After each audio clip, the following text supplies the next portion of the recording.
Government എന്താ ചെയ്തത്? Government എല്ലാ പരീക്ഷകളുടെയും അപ്പർ ഏജ് ലിമിറ്റ് 4 വയസ്സ് കൂട്ടുക ചെയ്തു. 44 വയസ്സ് വരെയുള്ള ജനറൽ കാറ്റഗറിക്കാരെ നിങ്ങൾക്ക് ഈ പരീക്ഷ എഴുതാൻ പറ്റും. 47 വയസ്സ് വരെ OBC-കാർക്ക് ഈ പരീക്ഷ എഴുതാൻ പറ്റും. അതിനോടൊപ്പം SC ST-കാരെ സംബന്ധിച്ച് 5 വയസ്സാണ് കൂടി വരുന്നത്. അപ്പോൾ നമുക്ക് എത്ര? 44 + 5 49 വയസ്സ് വരെ SC ST-കാർക്ക് ഈ പരീക്ഷ എഴുതാൻ പറ്റും എന്നുള്ളതാണ്.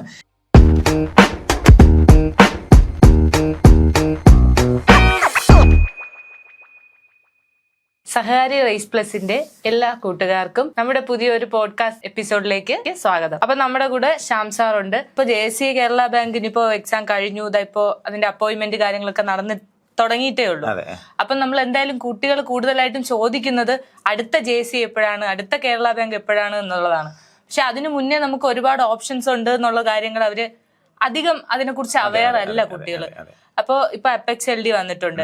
അപ്പൊ അതിനുവേണ്ടി എങ്ങനെ പഠിക്കണം ഇതിനെ കുറിച്ചൊന്ന് സാർ. അപ്പൊ ഇത് നമ്മൾ കഴിഞ്ഞ തവണ പറഞ്ഞു നിർത്തിയ കാര്യമാണ്. നമുക്ക് എന്നാലും ഒന്ന് തുടക്കത്തിൽ തന്നെ പറയാം. ഇപ്പൊ നമുക്ക് ഫസ്റ്റ് പ്രിഫറൻസ് നിങ്ങൾക്ക് എന്താണ്? നിങ്ങൾ JSCI കേരള ബാങ്ക് മാത്രം നോക്കുന്ന ആൾക്കാരാണെന്നുണ്ടെങ്കിൽ അപ്പെക്സ് LDക്ക് കൊടുക്കാം. കാര്യം എന്ന് പറയുമ്പോഴത്തേക്കും കഴിഞ്ഞ തവണ പറഞ്ഞ കാര്യമാണ്, നമുക്ക് ഈ പരീക്ഷ കഴിയുമ്പോഴായിരിക്കും അടുത്ത നോട്ടിഫിക്കേഷൻ വരിക.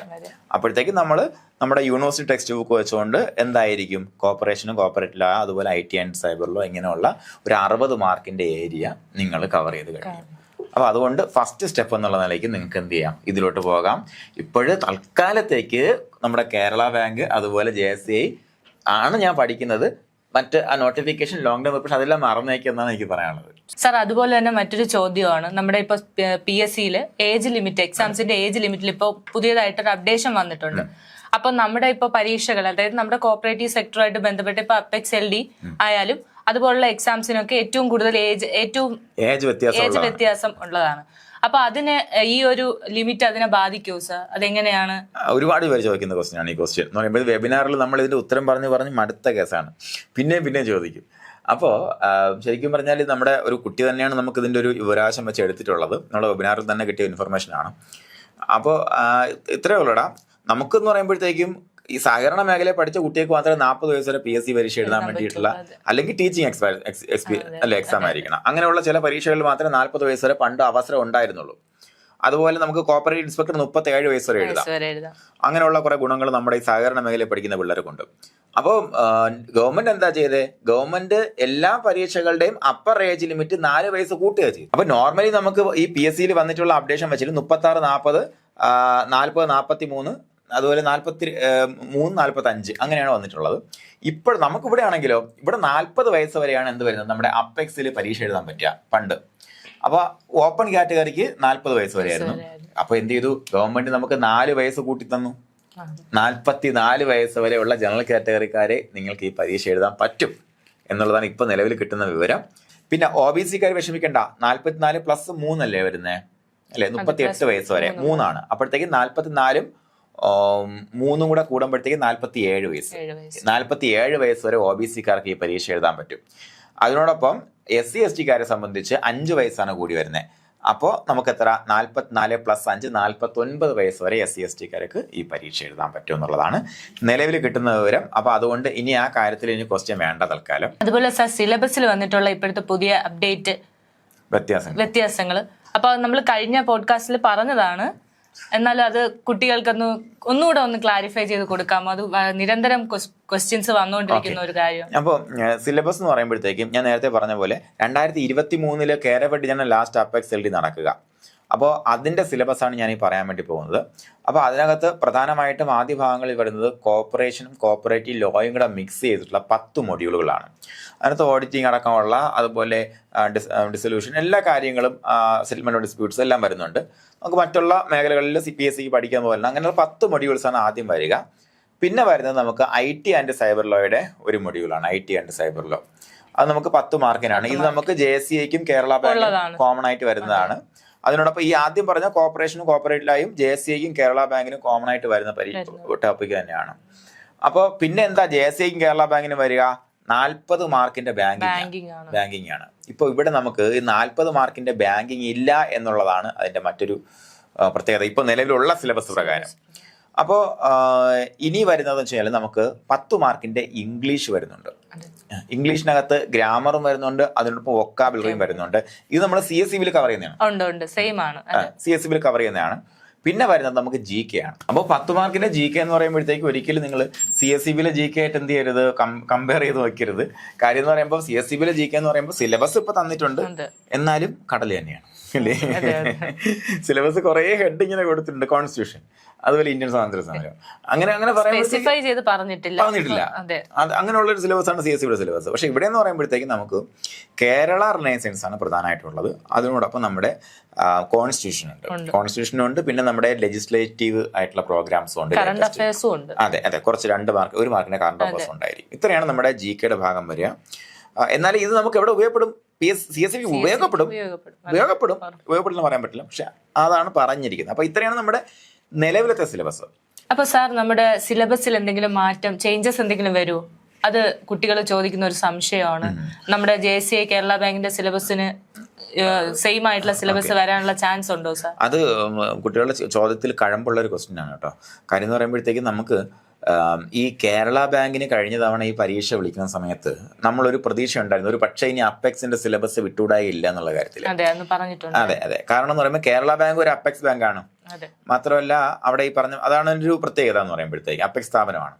അപ്പോൾ ഇൻ കേസ് അങ്ങനെ വരികയാണെന്നുണ്ടെങ്കിൽ നമുക്ക് എന്ത് ചെയ്യാന്നുള്ളതാണ്, ആ സമയത്ത് നമുക്കത് ഹാൻഡിൽ ചെയ്യാൻ പറ്റും. കാരണം ആ സമയത്ത് 3 മാസം കിട്ടും. പിന്നെ നിങ്ങളിപ്പോൾ നമ്മുടെ കോഴ്സിനെ സംബന്ധിച്ച് കോഴ്സിൽ പഠിക്കുന്ന ആൾക്കാർക്ക് വിഷമിക്കേണ്ട നിങ്ങൾ. കാരണം എന്ന് പറയുമ്പോൾ നമ്മുടെ എക്സ്പെർട്ട് ടീം കൃത്യമായിട്ട് ഉറപ്പുള്ള സാധനങ്ങൾ മാത്രമാണ് ആദ്യം കവർ ചെയ്ത് പോവുക. അപ്പോൾ നിങ്ങളായിട്ട് പ്ലാൻ ചെയ്ത് ഇനി GK പഠിച്ചില്ലല്ലോ, അല്ലാന്നുണ്ടെങ്കിൽ ഇനി മറ്റത് പഠിച്ചില്ലല്ലോ, നമ്മുടെ ടെൻഷനൊന്നും വേണ്ട. തരുന്ന ടൈം ടേബിൾ തീർക്കുക, ഡെയിലി എക്സാമിനേഷൻ എഴുതുക. ഞാൻ പറഞ്ഞിട്ടുണ്ട്, കൃത്യമായിട്ട് ഗുളിക കഴിക്കുന്നത് പോലെ പരീക്ഷ എഴുതണം. പരീക്ഷ എഴുതുന്ന കാര്യത്തിൽ പിള്ളേർ ഇപ്പോഴും ബാക്കിലോട്ട് നിൽക്കുന്നത് പരീക്ഷ എഴുതാത്തതുകൊണ്ടാണ് ഈ പിള്ളേർ ബാക്കിലോട്ട്. ഒരു വട്ടം മാത്രം എഴുതിയിട്ട് ജസ്റ്റ് ഒരു വട്ടം തന്നെ എഴുതണമാരില്ല എന്നുള്ളതാണ് എന്റെ പ്രത്യേകത. അപ്പോൾ ഈ വെബിനാറിലൊക്കെ പറയുമ്പോഴത്തേക്ക് എല്ലാം ലൈക്ക് അടിച്ച് എഴുതാന്നൊക്കെ പറഞ്ഞു പോകും. പക്ഷെ അതിനൊക്കെ ഒരു കാര്യമുണ്ട് ലക്ഷ്മി. കാര്യം എന്ന് പറയുമ്പോഴത്തേക്കും നമുക്ക് നോർമലി പിള്ളേർ ഈ പരീക്ഷയെ കാണുന്നത് എപ്പോഴും നമ്മുടെ നിലനിൽപ്പിനെതിരെയുള്ള ഒരു ത്രെട്ടായിട്ടാണ്. പിള്ളേർ മാത്രമല്ല, നമ്മളടക്കം. കാര്യം എന്ന് പറയുമ്പോൾ നമ്മളൊക്കെ കുഞ്ഞുനാളിൽ പരീക്ഷയായിട്ട് ബന്ധപ്പെടുത്തി ഒരുപാട് ട്രോമകൾ നമ്മൾ അനുഭവിച്ചിട്ടുണ്ട് അല്ലേ. നമുക്ക് ചില സബ്ജക്ട്സിനോട് നമുക്ക് പിന്നെ ഭയങ്കര വെറുപ്പും അഡിക്ഷനും വരാം. അല്ല, അടി നമ്മളെക്കാൾ നിങ്ങളെ കാലത്ത് അടിയുണ്ടാ? ഇല്ല. നമ്മളെ കാലത്ത് എന്ന് പറയുമ്പോൾ പരീക്ഷ ഫോളോഡ് ബൈ അടിയാണ്. ട്യൂട്ടോറിയലൊക്കെ ആണെന്നുണ്ടെങ്കിൽ നമ്മളിങ്ങനെ തട്ടിയിൽ ഇങ്ങനെ പിടിക്കാൻ പറയും, ബാക്കിൽ അടിയാണ്. അപ്പോഴത്തേക്കും പരീക്ഷ ഈസ് ആൾവേസ് ഫോളോഡ് ബൈ അടി. So we have always that trauma. അടി മാത്രമല്ല, ചീത്ത പറച്ചിൽ, വീട്ടിൽ പോകാനുള്ള മടി, അതുപോലെ പരീക്ഷ കഴിയുമ്പോഴത്തേക്കും കുട്ടികൾ ഓർക്കുന്നുണ്ടോ ആ സമയത്ത് ആത്മഹത്യകൾ ഒരുപാടുണ്ടായിരുന്ന സമയമാണ്. നമുക്കിപ്പോൾ 10ാം ക്ലാസ്സിന്റെ റിസൾട്ട് വരുന്ന സമയത്ത്. അപ്പോൾ എക്സാമിനേഷൻ എന്ന് പറയുമ്പോഴത്തേക്കും നമ്മുടെയൊക്കെ ആ ഒരു തലമുറ എപ്പോഴും ട്രോമയോടുകൂടി കണ്ടുവരുന്ന സാധനമാണ്. അപ്പോൾ നിങ്ങൾ സഹകാരിലേക്ക് വരുമ്പോഴത്തേക്കും ഒരിക്കലും ആ ട്രോമ വെച്ച് പൊറപ്പിക്കരുത്.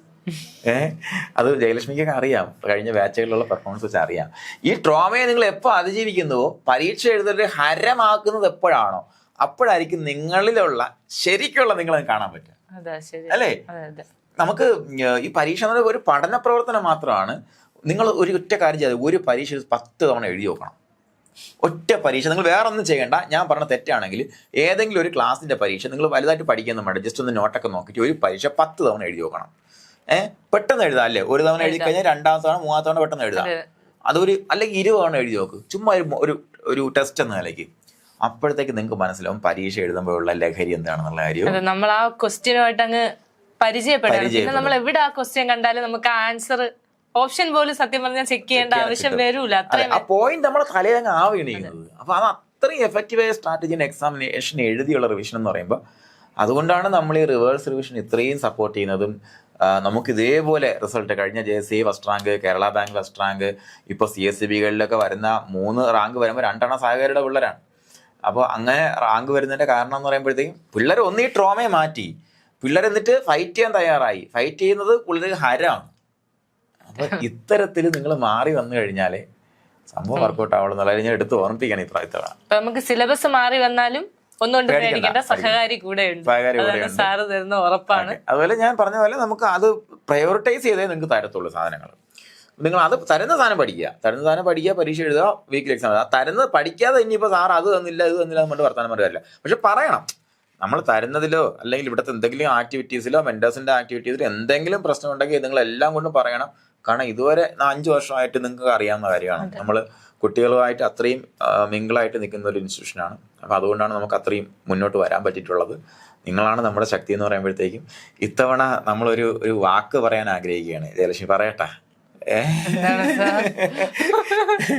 അതായത് ഇത്തവണ നമുക്ക് ആവശ്യമുള്ള റാങ്ക് എല്ലാം എടുത്തിട്ട് മാത്രമേ പുറത്തു കൊടുക്കുള്ളൂ.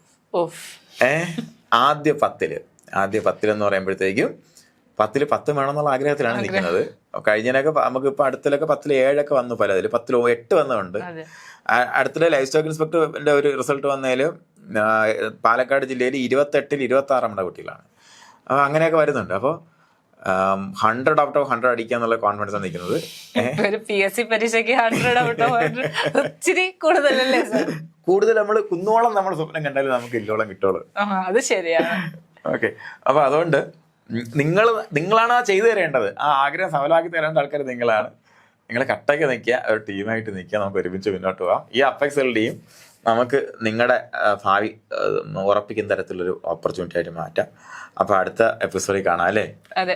അപ്പൊ പിന്നെ ബാക്കിയുള്ള ക്വസ്റ്റ്യൻസ് കമന്റ് ചെയ്യണം കേട്ടോ. കമന്റിൽ നിങ്ങളെ കഴിഞ്ഞ കമന്റാണ് അടുത്ത എപ്പിസോഡിൽ നമ്മൾ വന്നത്. ഓക്കേടാ, താങ്ക് യു.